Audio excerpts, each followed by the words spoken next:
Hello everyone, welcome back to chemistry point.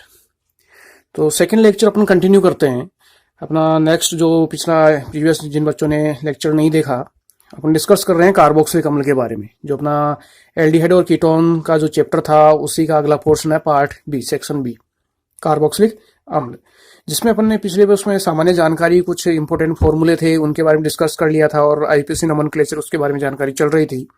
उसी को continue करते हैं। मैंने जो है वो आपको आईपीसी नोमेनक्लेचर के लिए प्रीवियस लेक्चर के अंदर आईपीसी नोमेनक्लेचर के लिए कुछ नाम दिए थे सॉल्व करने के लिए, उन्हीं के आंसर देखें। तो इसमें पहला जो था, केवल मैं नाम लिख रहा हूँ, रिपीट कर रहा हूँ, उन चीजों को आप आईपीसी नेम से उसको मैच करोगे। फर्स्ट मैंने दिया था आपको ऑक्जेलिक एसिड, ठीक है। ऑक्जेलिक एसिड का जो आईपीसी नाम है वो है आपका एथेन डाई ओइक अम्ल, एथेन डाइक ओइक अम्ल। फर्स्ट ये था, ठीक है। सेकंड, दूसरा दिया था मैंने आपको मैलोनिक अम्ल। मैलोनिक अम्ल जो है उसका आईपीसी नाम था वो होगा आपका प्रोपेन डाई ओइक अम्ल, प्रोपेन डाई ओइक अम्ल। थर्ड, नंबर तीसरे नंबर पे जो था उसके लिए आईपीसी नाम जो है वो दिया जा सकता है ब्यूटेन डाई ओइक अम्ल, ठीक है। ये इसके लिए दिया जा सकता है। इसके अंदर आप इसको किस रूप में परिभाषित कर सकते हो? सक्सिनिक अम्ल को, जो सक्सिनिक अम्ल की बात हो रही थी जिसमें ब्यूटेन डाई ओइक अम्ल, इसको संख्या के रूप में देना चाहो कि आप इसमें मार्किंग करो कि किस नंबर पे किस पोजीशन पे क्या है, तो वो देने की आवश्यकता नहीं, क्योंकि इसमें CWS समय की जो पोजीशन है वो चेंज नहीं होगी। नंबर फोर्थ अपने पास ग्लूटेरिक अम्ल। ग्लूटेरिक अम्ल के लिए जो आईपीसी नाम होगा वो होगा पेंटेन डाई ओइक अम्ल, ठीक है। और नेक्स्ट जो आखिरी था वो था अपने पास एडिपिक अम्ल, ठीक है। ओमेस जी जो थे अपने पास, ओमेस जी का आईपीसी नाम चल रहा है। नेक्स्ट आखिरी था वो था एडिपिक अम्ल, और एडिपिक अम्ल का जो आईपीसी नाम है वो है हेक्सेन डाई ओइक अम्ल, ठीक है। यहां तक अपनी बात हो चुकी थी। यहां तक मैंने आपको ये क्वेश्चन सोल्व करने के लिए कहा था कि आप इनके आईपीसी नोमेनक्लेचर लिखोगे, आईपीसी नाम इनका लिखोगे। तो ये अपना संबंधित जो है वो आईपीसी नाम जो मैंने क्वेश्चन आपको दिया था, ये आप मैच कर लेना कि आपका कितना करेक्ट है और कितना रॉन्ग है, ठीक है। उसी के नेक्स्ट कंटिन्यू अगली बात की जाए तो जो अगला हिस्सा है उस अगले हिस्से में देखें तो जो नामांकन चलेगा आईपीसी का ही है, कि आईपीसी नेम ही है। अब वो है क्या उसकी बात करें, उसकी चर्चा करें, तो वही हिस्सा है नेक्स्ट आगे आईपीसी में ही है।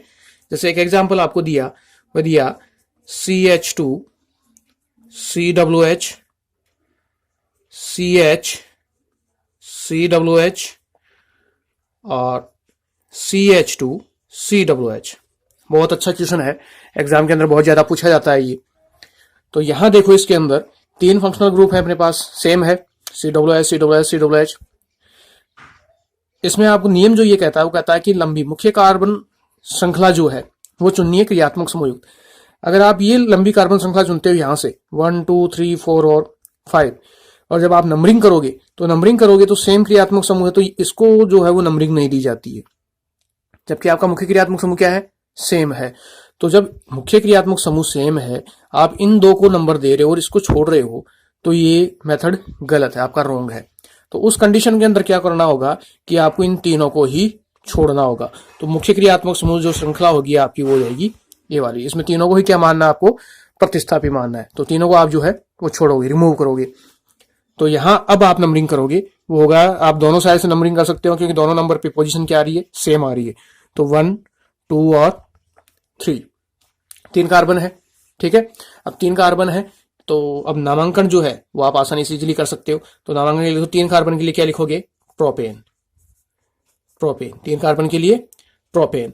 अब यहां देखो 1 2 और 3 पोजीशन पे 1 2 और 3 3 बार है, तो इसके लिए हो जाएगा ट्राई। अब यहां आपने इसको नंबर नहीं दिया है, मुख्य क्रियात्मक समूह को नंबर नहीं दिया है, तो उसके कार्बन को नंबर नहीं दिया आपने। तो उस कंडीशन के अंदर अब यहां आप ओइक अम्ल प्रयोग में नहीं लेंगे। अब ओइक अम्ल की जगह इसका दूसरा जो अनुलग्न है वो उपयुक्त होता है और वो होगा आपका कार्बोक्सिलिक अम्ल। तो ये हो जाएगा ट्राई कार्बोक्सिलिक अम्ल। जब आप मुख्य क्रियात्मक समूह के कार्बन को नंबर नहीं देते हो तो उस कंडीशन के अंदर लेना है कार्बोक्सिलिक अम्ल। अगर आपने नंबर दिया है मुख्य क्रियात्मक समूह के कार्बन को, अगर आप नंबर देते हो तो उस कंडीशन के अंदर काम आता है ओइक अम्ल। तो ये हो जाएगा 1 2 3 ट्राई कार्बोक्सिलिक अम्ल। ठीक है, ये इसका आईयूपीएसी नामांकन।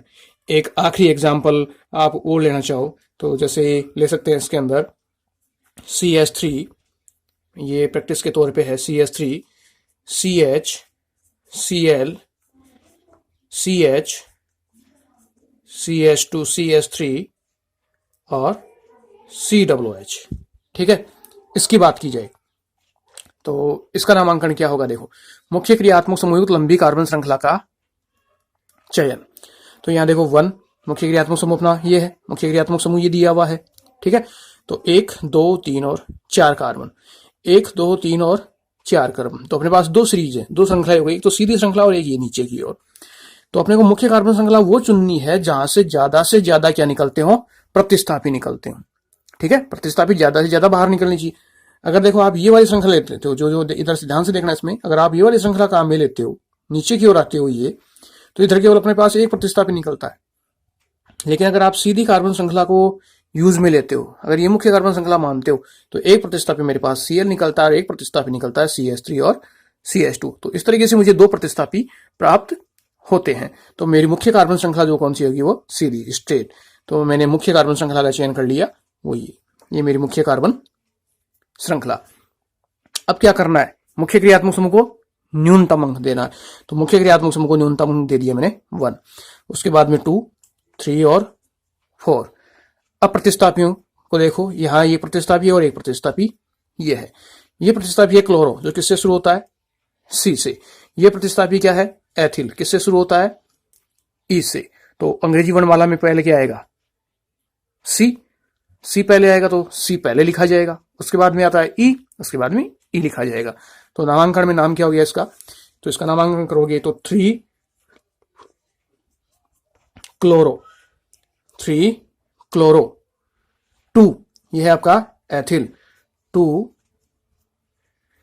एथिल। अब 4 कार्बन के लिए ब्यूटेन और इसका ओइक, 1 ब्यूटेनोइक अम्ल या ब्यूट 1 ओइक अम्ल या ब्यूटेन 1 ओइक अम्ल। इस तरीके से इसका नामांकन किया जा सकता है। ठीक है, तो इस तरह के पास जो है, इस तरीके से अपने पास जो है वो आईपीएससी के लिए कुछ इंपॉर्टेंट एग्जांपल्स हैं, वो देख सकते हैं, इसे अपन इजीली सॉल्व कर सकते हैं। नेक्स्ट आगे का हिस्सा इसका देखें, तो उसमें आगे के हिस्से में अब देखेंगे अपन कार्बोक्सिलिक अम्ल की जो बनाने की विधियां हैं वो कौन कौन सी हैं। तो नेक्स्ट अगली हेडिंग डालो, कार्बोक्सिलिक अम्ल बनाने की विधियां।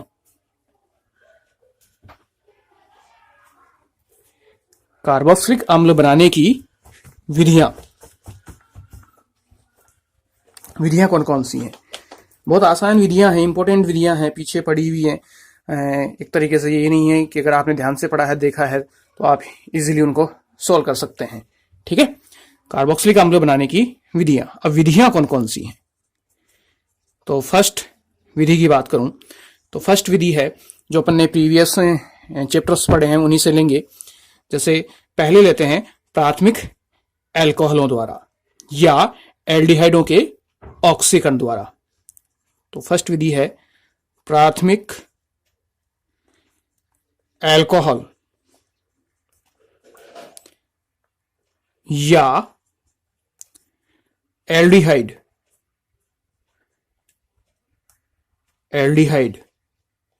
के ऑक्सीकरण द्वारा।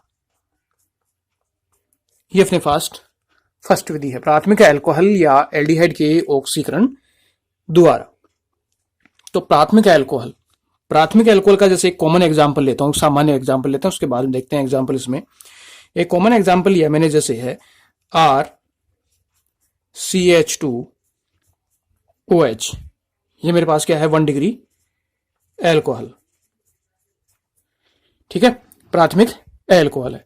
अब प्राथमिक एल्कोहल का क्या करवाना है, ऑक्सीकरण करवाना है। प्राथमिक एल्कोहल का मैंने क्या करवाया, ऑक्सीकरण। उत्प्रेरक के रूप में जो आप प्रयुक्त कर सकते हो वो कर सकते हो K2Cr2O7 या KMnO4।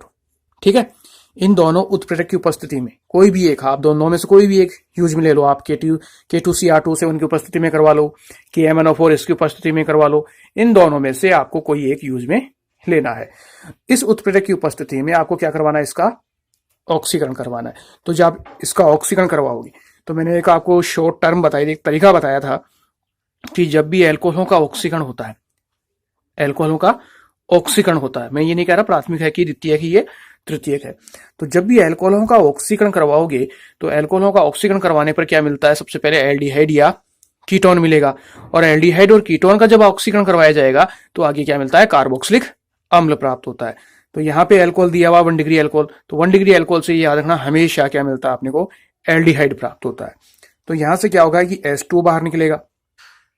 ठीक है, किस तरीके से एल्कोहल, मैंने आपको समझाया ये चीज, एल्कोहल में बताई है मैंने कि किस तरीके से एल्कोहल का ऑक्सीकरण होता है, तो याद होना चाहिए। तो यहां से जो है वो क्या बाहर निकलेगा, H2O बाहर निकलेगा। एक OH समूह इसका, यहां से ध्यान से देखना, OH समूह तो इसका और हाइड्रोजन इसकी। ठीक है, तो एक हाइड्रोजन इसकी, एक OH। देखो रफली इसको यहां समझा रहा हूं, रफली पहले देखना, R आप इसको यूं ले सकते हो, C H H और OH इस रूप में दिया हुआ है। क्या करवा रहे हो आप, इसका ऑक्सीकरण करवा रहे हो, ये रफली समझा रहा हूं। ठीक है, तो यहां क्या होगा, इसका तो OH और इसकी H किस रूप में बाहर जाएगी, H2O के रूप में बाहर चली गई। अब ये ऑक्सीजन क्या करती है, इस कार्बन का ऑक्सीकरण करती है। ये ऑक्सीजन, नवजात ऑक्सीजन इस कार्बन का क्या कर रही है, ऑक्सीडेशन, ऑक्सीकरण कर रही है। तो जब ये ऑक्सीकरण करती है तो यहां पे बनता है मेरे पास डबल बॉन्ड O। आपने यहाँ पे 2 बॉन्ड ब्रेक किए हैं, 2 सिग्मा बॉन्ड आपने ब्रेक किए हैं। आप यूं भी कर सकते हो इसमें नॉर्मली कि इसका H और इसका H, उसका ऑक्सीडेशन होता है H2O के रूप में बाहर हो जाएगा और यहाँ पे आपको मिल जाएगा C डबल बॉन्ड O। ठीक है, इस रूप में भी आप इसको यूज में ले सकते हैं। तो यहां उत्पाद क्या निकल के आ गया, R C double bond O H, rough work है ये सारा। ठीक है, अब इसका क्या करवाना है, फिर आगे पुनः क्या करवाना है, ऑक्सीडेशन। उत्प्रेरक वही K2Cr2O7 या KMnO4। तो जब इसका फिर से ऑक्सीडेशन होता है तो मिलता है मुझे R C डबल बॉन्ड, ये ऑक्सीजन फिर इसका ऑक्सीडेशन करती है तो R C double bond O और H। तो इस तरीके से क्या प्राप्त होता है, कार्बोक्सिलिक अम्ल। तो ये अपने एल्कोहल बनाने की जो रासायनिक अभिक्रियाएं थी ऑक्सीकरण की, उसमें भी ये अपने पास ये अभिक्रिया प्रेजेंट थी। ठीक है, तो यहां से आप क्या लिखोगे, इसको सीधा लेते हैं यहां। तो ये रफ वर्क है, समझ में आ गया होगा ये। तो यहां से आपको क्या बनाना है, सबसे पहले R C double bond O H, क्या मिल गया, एल्डिहाइड। ये मिल गया अपने को एल्डिहाइड। अब एल्डिहाइड का फिर से क्या करवाओगे, ऑक्सीकरण। उत्प्रेरक मेरे पास वही है K2Cr2O7 या कोई एक लेना है बेटा, ध्यान रखना दोनों नहीं ले रहे हैं, कोई भी एक ले सकते हो आप इनमें से, KMnO4। तो यहां जो उत्पाद बन जाएगा वो बन जाएगा R C double bond O और H। ये ऑक्सीजन इस कार्बन का क्या कर देगी, ऑक्सीकरण कर देगी, तो बदल जाएगा R C double bond O OH में। तो ये क्या हो गया मेरे पास, कार्बोक्सिलिक अम्ल। ये मुझे मिल गया कार्बोक्सिलिक अम्ल। आईपीसी नाम यूं कह सकते हो, एल्केनोइक अम्ल। ये आपको एल्केनोइक अम्ल जो है यहां से प्राप्त होगा। ठीक है, अब यहां एक एग्जाम्पल लें, इस मेथड को समझने के लिए एक अभिक्रिया लें। जैसे मैंने यहां लिया, एग्जाम्पल है इसी को समझने के लिए, मैंने यहां लिया CH3OH। ठीक है, इसका नाम क्या है, मेथेनॉल। अब आप मेथेनॉल का क्या करवाते हो, ऑक्सीडेशन। अब सारा फॉर्मूला ये सब चीजें यही है। उत्प्रेरक आप ले सकते हो, जैसे मैंने एक ले लिया KMnO4। ठीक है, मेथेनॉल का ऑक्सीकरण करवाओगे तो यहां देखो R की जगह क्या लिया है मैंने, CH3। तो यहां अब R की जगह आप क्या रखोगे, ठीक है, अभिक्रिया ध्यान रखना, यहां R इस जगह ये जो दिया हुआ है उसके अकॉर्डिंग स्टेप यहां था CH2, एक कार्बन एक्स्ट्रा है यहां। तो सबसे पहले आप क्या बाहर निकालोगे, H2, जैसे इसमें किया था, H2 आपको बाहर निकालना है, इसका H2 बाहर निकालोगे तो यहां बच गया H C double bond O और H, ठीक है। फिर इसका आप क्या करवाओगे, ऑक्सीकरण KMnO4 की उपस्थिति के अंदर, ठीक है।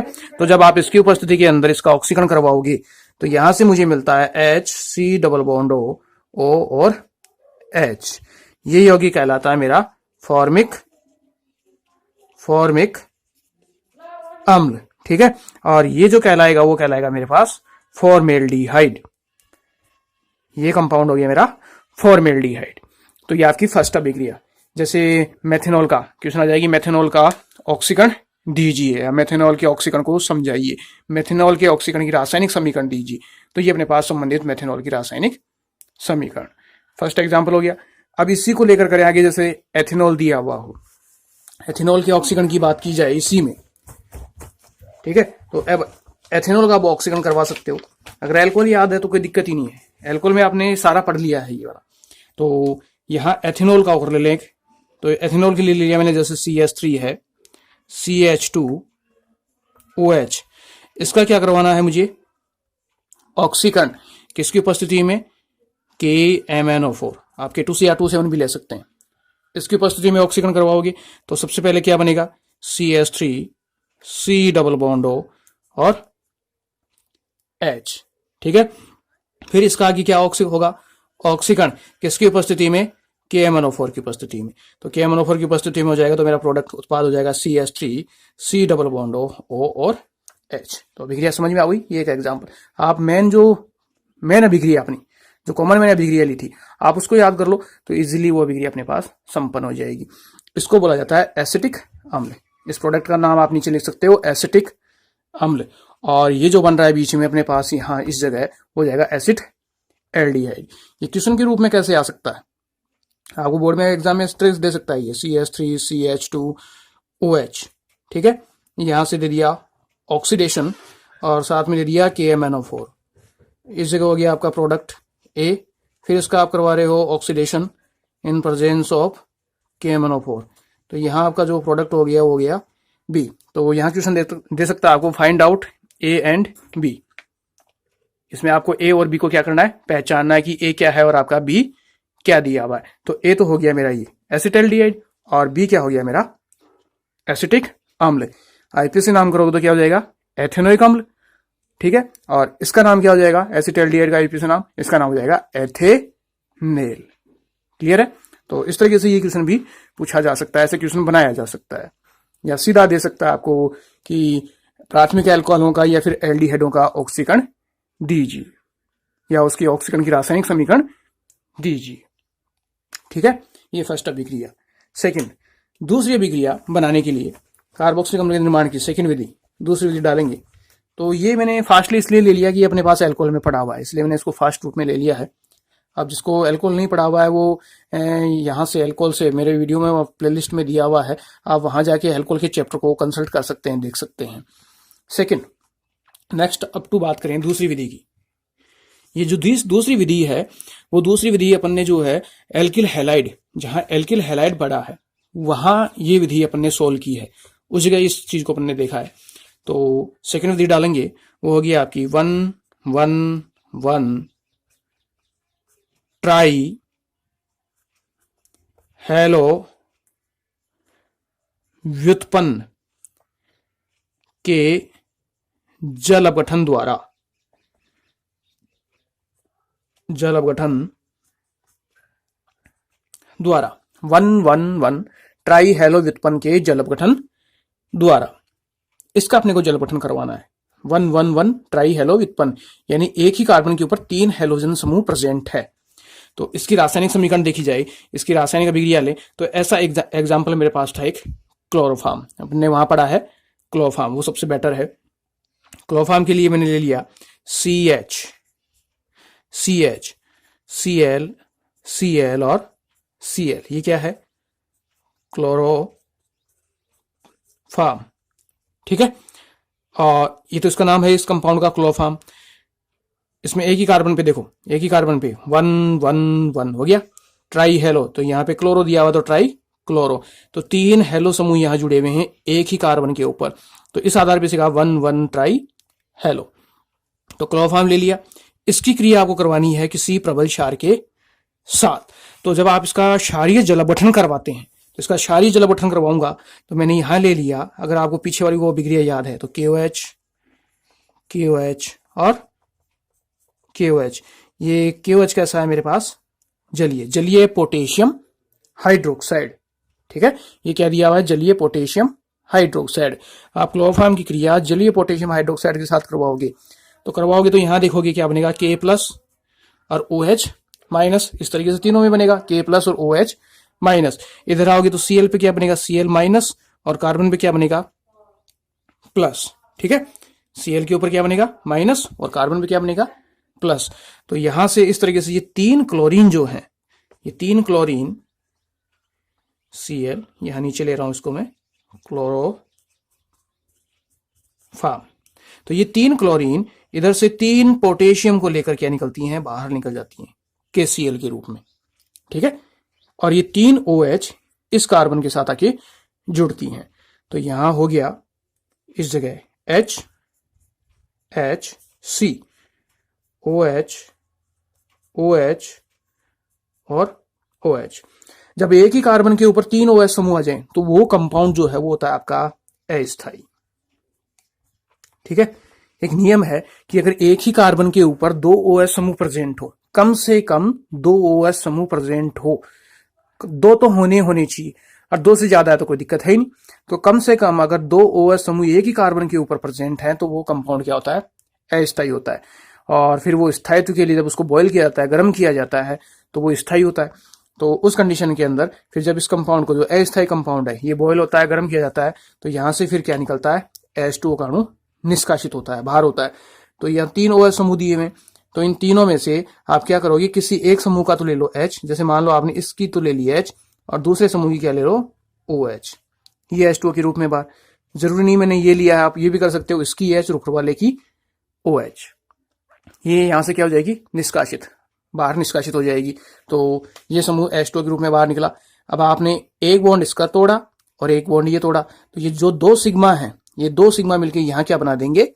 पाई बॉन्ड बना देंगे। तो उत्पाद क्या हो गया? HC। यहां हो जाएगा डबल बॉन्ड O, और आगे ही ऊपर दिया हुआ है OH प्लस H2। तो इस तरीके से देखो क्या बन गया आपका? COOH, कार्बोक्सिलिक अम्ल। क्लियर है? तो ये आपका बन गया कार्बोक्सिलिक अम्ल, जिसे मैं क्या कह सकता हूं? फार्मिक अम्ल। यह है, इस यौगिक की नाम की बात की जाए तो ये यौगिक है फार्मिक अम्ल। ठीक है, और IUPAC नेम की बात करोगे इसकी, तो IUPAC नाम की बात करोगे तो इसमें एक कार्बन है, करवा चुका मैं। एक कार्बन को बोला जाता है मेथेन, और कार्बोक्सिलिक अम्ल का अनुलग्न होता है ओइक अम्ल। तो मेथेन में जब आप ओइक जोड़ोगे तो इसका नाम हो जाएगा मेथेनोइक अम्ल। तो इसे आप IUPAC में दो तो IUPAC में इसका नाम क्या हो जाएगा? मेथेनोइक अम्ल। ठीक है, तो इस तरीके से आप 1,1 ट्राई हेलो व्युत्पन्न के जलगठन के द्वारा क्या बना सकते हो? एक कार्बोक्सिलिक कंपाउंड बना सकते हो। सेकंड, इसी में एक एग्जांपल और ले रहा हूं कि मान लो कि यहां पे आपको क्लोरोफॉर्म नहीं दिया है, यही है, आपने नोट कर लिया होगा। ये यहां सेम अभिक्रिया है, इसको आप सोल्व करके देखो। आपको 1 मिनट का समय दूंगा, फिर आप मैच करेंगे कि आपका सही है या गलत। इसी विधि के अंदर सेकंड जो है वो मैं ले रहा हूं, सेकंड जो ऑप्शन दिया हुआ है इसकी बात करें, क्वेश्चन ही है, एक तरीके से क्वेश्चन मान सकते हो आप। यहां कंपाउंड दे दिया मैंने आपको CH3 C Cl Cl और Cl। आपको इससे अभिक्रिया किससे करवानी है? वही KOH के साथ, KOH के साथ संपर्क करवाओगे तो आपका प्रोडक्ट क्या होगा? तो पहले तो अस्थायी कंपाउंड बनेगा। अस्थायी कंपाउंड क्या आ रहा है? फिर उससे अपने का क्या बनेगा? आपका स्थायी कंपाउंड बनेगा। तो क्या होगा? जब भी पीछे गया था, यहां से 3 क्लोरीन 3 पोटेशियम को लेकर बाहर हो जाएंगी, 3 KCl, समझ गए? के ऊपर प्लस है, Cl के ऊपर क्या है? माइनस, तो KCl बाहर हो जाएगा, तो -3 KCl 3 KCl ये बाहर हो गया। ठीक है, तो यहां क्या आके जुड़ जाएगा अब इस कार्बन से? 3 OH समूह। तो ये हो गया अपना CH3 C OH OH और OH। 3 OH समूह इस कार्बन से आके जुड़ गए। अब एक ही कार्बन पे 3 OH समूह है, तो यहां इसको आप गर्म करोगे तो किसी एक की H और दूसरे की क्या हो जाएगी, OH, वो बाहर होगी। ये कंपाउंड कैसा है आपका, अस्थायी। तो यहां इस जगह क्या बन जाएगा, डबल बॉन्ड। तो उत्पाद हो गया CH3 C double bond O और OH, CH3 C double bond O और OH। ये यौगिक कहलाएगा आपका एसिटिक अम्ल। ठीक है। और आईपीसी नाम की बात करोगे तो एक और एक दो कार्बन आपके पास प्रेजेंट है। और 2 कार्बन को क्या बोला जाता है, 2 कार्बन के लिए आप क्या यूज में लोगे, 2 कार्बन के लिए क्या यूज में आता है, एथेन। और एथेन में जब आप ओइक जोड़ोगे तो उसका नामांकन क्या हो जाएगा, एथेनोइक अम्ल। तो इसका आईपीसी नाम की बात करूं तो वो हो जाएगा, अगर इसका आईपीसी प्रोडक्ट के आईपीसी नाम की बात करें तो हो जाएगा एथेनोइक अम्ल। ठीक है, अभी ये समझ में आ गई। तो इस तरीके से कोई भी कंपाउंड यहां दिया हुआ वो आप इजीली उसे बना सकते हो। बस ये ध्यान रखना है कि अगर एक ही कार्बन के ऊपर 2 या 2 से ज्यादा OH समूह जुड़े हुए हैं तो वहां से आपको क्या बाहर निकालना है, वाटर मॉलिक्यूल, जल के अणु को बाहर निकालना है। तो जब 2 सिग्मा बंध टूट जाएंगे तो वहां क्या बन जाएगा, एक पाई बॉन्ड, जैसे इसके अंदर। तो आपने ये सिग्मा तोड़ा है और ये सिग्मा तोड़ा है, तो इस जगह क्या बन जाएगा आपका, डबल बॉन्ड। तो ये हो गया C डबल बॉन्ड O और ये OH आपका दिया हुआ है, तो C double bond O OH। तो इस तरीके से कार्बोक्सिलिक अम्ल का क्या होता है, फॉर्मेशन होता है, कार्बोक्सिलिक अम्ल का निर्माण होता है। तो आपको सामान्य नाम भी ध्यान रखना है, साथ में उसके आईपीसी नेम का भी ध्यान रखना है। एग्जाम में एक ही काम करना है, आप सामान्य लिख सकते हो या फिर IUPAC लिख सकते हो, दोनों ही वैलिड है। जरूरी नहीं कि आप सामान्य भी लिखो और उसके बाद में IUPAC भी लिखो, नाम एक ही लिखना है। ये चीजें तब होती हैं कि मालूम होना चाहिए कि जैसे आपको सामान्य नाम दे दिया और आईपीसी नाम पूछ लिया जाए तो कैसे आईपीसी नामांकन किया जाता है, उसके लिए ये है। लेकिन जब अभिक्रियाओं के अंदर लिखो तो अभिक्रियाओं के अंदर एक ही चीज लिखनी है, तो सामान्य नाम लिख दो या फिर IUPAC नाम लिख दो। क्लियर है। ये आपकी सेकंड विधि हो गई 1,1 ट्राई हेलो व्युत्पन्न के जल अपघटन द्वारा। नंबर 3, तीसरी विधि की बात करें तो सारी विधियां जो है वो सिंपल हैं, पीछे अपनी पड़ी हुई हैं, ऐसा नहीं है कि पड़ी हुई नहीं है। ये विधि भी अपनी जो है वो एल्किल हैलाइड के अंदर पड़ी हुई है। नेक्स्ट अगली बात करता हूं, ये भी अपन एल्कोहल के अंदर जो है पढ़ चुके हैं, उसी में पढ़ते रहते हैं, रिपीटेशन चलता रहता है इसका भी। तो नंबर 3 तीसरी विधि जो है वो है ग्रिन्यार अभिकर्मक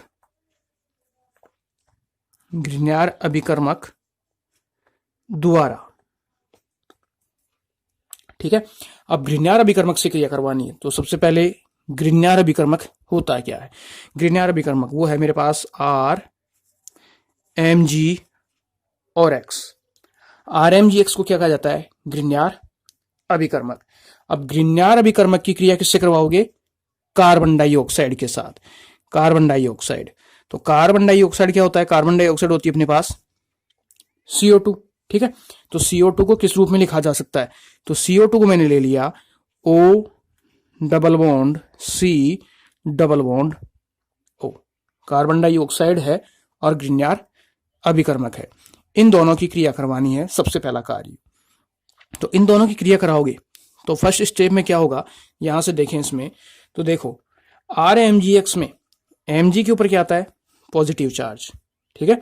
R के ऊपर क्या होगा, नेगेटिव चार्ज। यहां बॉन्ड विकृति होगी, देखो कार्बन के इधर पाई बॉन्ड ब्रेक होगा, कार्बन के इधर ऑक्सीजन है डबल बॉन्ड के साथ और कार्बन के इधर ऑक्सीजन है डबल बॉन्ड के साथ। आप कोई एक पाई बॉन्ड को तोड़ो, किसी भी एक पाई बॉन्ड को एक ही तोड़ना है। जैसे मान लो आपने ये पाई बॉन्ड तोड़ा, ठीक है, तो ये पाई बॉन्ड तोड़ते हो तो इस पाई बॉन्ड के इलेक्ट्रॉन कौन लेगा, ऑक्सीजन। ऑक्सीजन ने क्यों लिए, क्योंकि ऑक्सीजन की विद्युत ऋणता कार्बन से क्या होती है, ज्यादा। तो पाई बॉन्ड के इलेक्ट्रॉन किसने ले लिए, ऑक्सीजन। तो ऑक्सीजन पे चार्ज हो गया माइनस, कार्बन पे चार्ज क्या हो गया, प्लस। ठीक है। अब अभिक्रिया में क्या करना है आपको, जब ये इससे अभिक्रिया करेगा तो क्या होगा, प्लस को माइनस से जोड़ना है और माइनस को प्लस से जोड़ना है। तो किस तरीके से, देखो यहां ऑक्सीजन पे क्या है, माइनस, तो ऑक्सीजन के साथ कौन जुड़ेगा, ऑक्सीजन के साथ जुड़ता है Mg, क्योंकि Mg के ऊपर क्या है, प्लस, तो MgX तो जुड़ गई ऑक्सीजन के साथ। कार्बन के साथ कौन जुड़ता है, कार्बन के साथ जुड़ता है R माइनस, R के ऊपर क्या है, माइनस का चिन्ह, नेगेटिव चिन्ह। तो R कार्बन के साथ जुड़ जाएगी और MgX जुड़ जाएगा इस ऑक्सीजन के साथ। तो प्रोडक्ट क्या हो गया, इसको किस रूप में लिखना है, तो देखो C डबल बॉन्ड O, देखो यहां से देखो C डबल बॉन्ड O है सी डबल बॉन्ड ओ।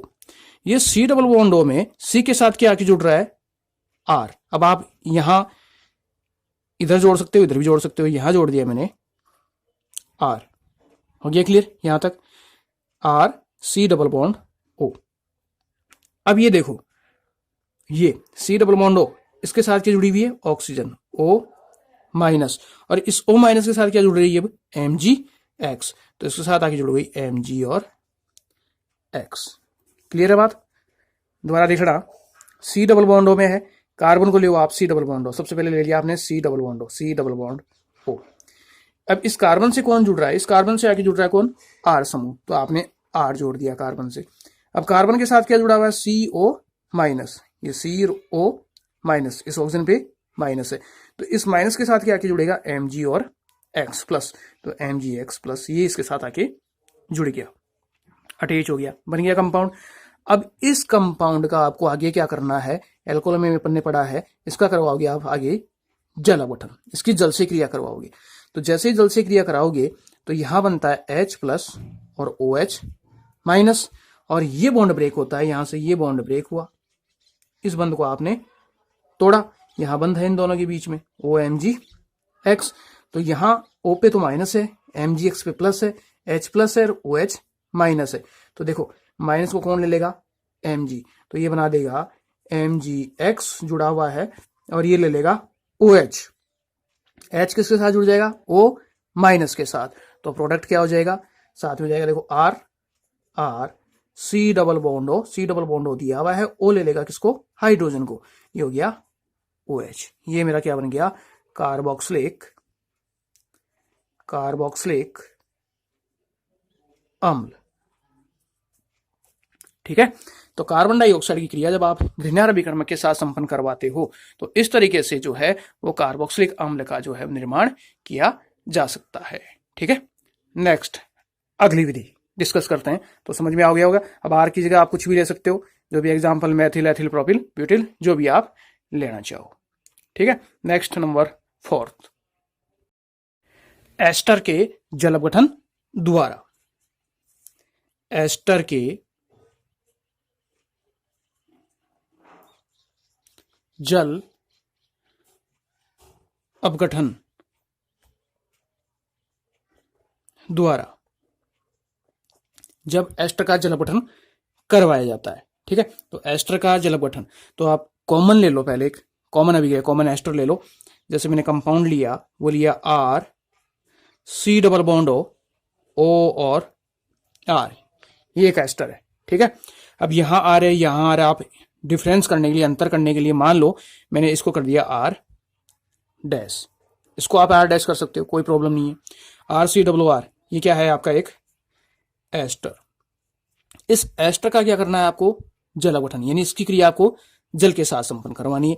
तो जल के साथ अब इसकी अभिक्रिया संपन्न कराओगे HOH, किसकी उपस्थिति में होगी, ये सारी प्रक्रिया जो है वो तनु अम्ल की उपस्थिति में, तनु अम्ल की प्रेजेंस के अंदर ये सारी प्रक्रिया संपन्न होती है, यानी अम्लीय माध्यम में, H प्लस अम्लीय माध्यम में ये आपको अभिक्रिया संपन्न करवानी है। माध्यम कैसा होगा, तनु अम्लीय। तो तनु अम्लीय माध्यम में एस्टर का क्या करवाना है, जल अपघटन। तो जब तनु अम्लीय माध्यम में आप एस्टर का जल अपघटन करवाते हो तो यहां देखो बॉन्ड ब्रेक होगा। तो ये तो मुझे याद है H प्लस होता है और OH माइनस होता है।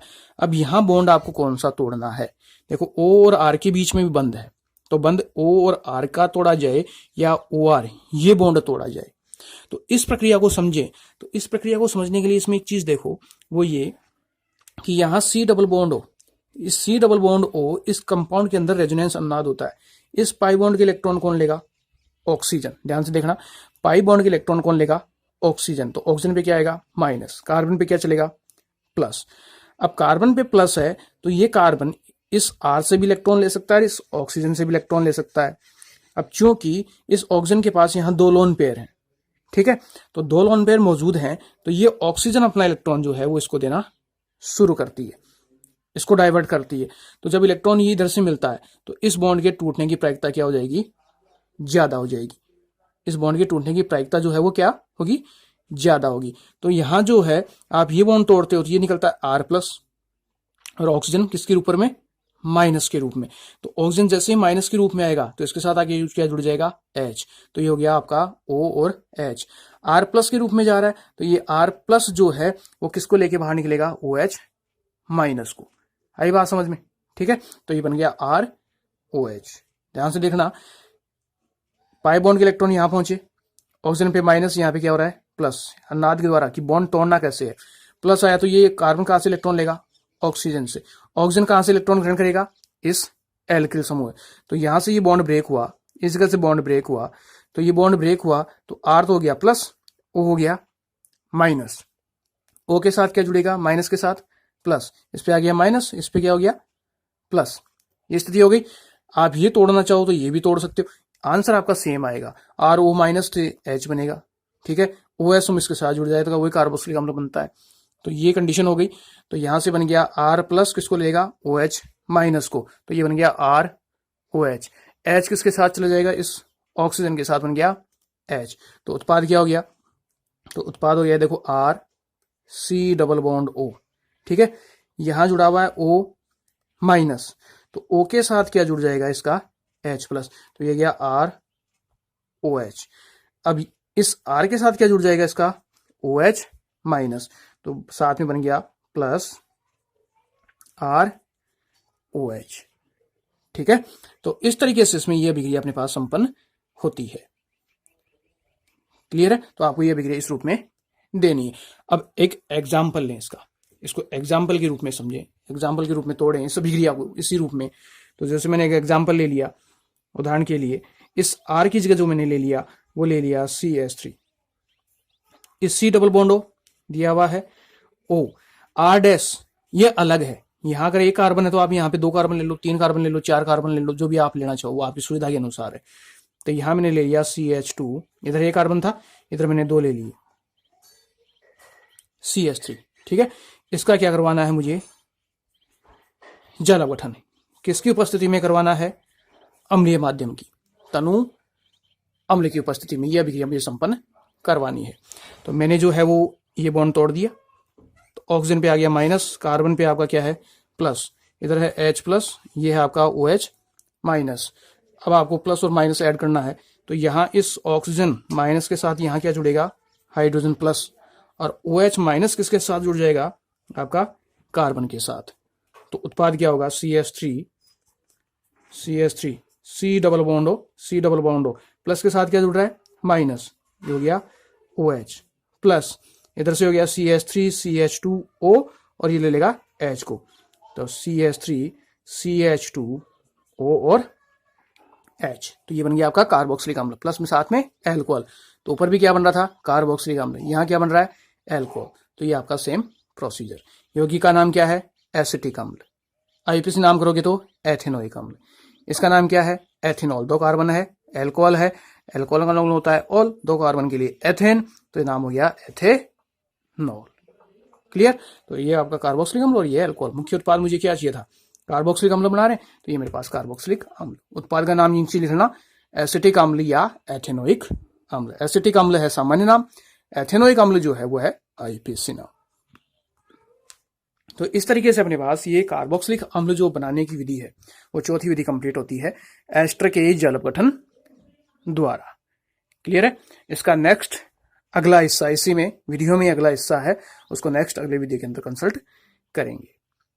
क्लियर है, कोई दिक्कत नहीं होनी चाहिए। इन 4 अभिक्रियाओं को आप देखो इजीली, कुछ अपना पीछे पड़ा हुआ है, यहाँ कुछ अपन जो नया आ रहा है उसको अपन यहाँ आगे डिस्कस करेंगे। अगर आपने ये 4 विधियां समझ ली तो इसकी जो आने वाली विधियां हैं वो और भी ईजी हो जाएंगी, उनको समझना और भी आसान हो जाएगा। मोस्टली ये जो अभिक्रिया है एस्टर के जल अपघटन द्वारा। क्लियर। तो नेक्स्ट अगले वीडियो के अंदर कंसल्ट करेंगे शेष जो अपनी विधियां हैं वो, और इसके बाद में इसकी जो भौतिक गुणधर्म है उन प्रॉपर्टीज को भी नेक्स्ट अगले वीडियो के अंदर देखा जाएगा।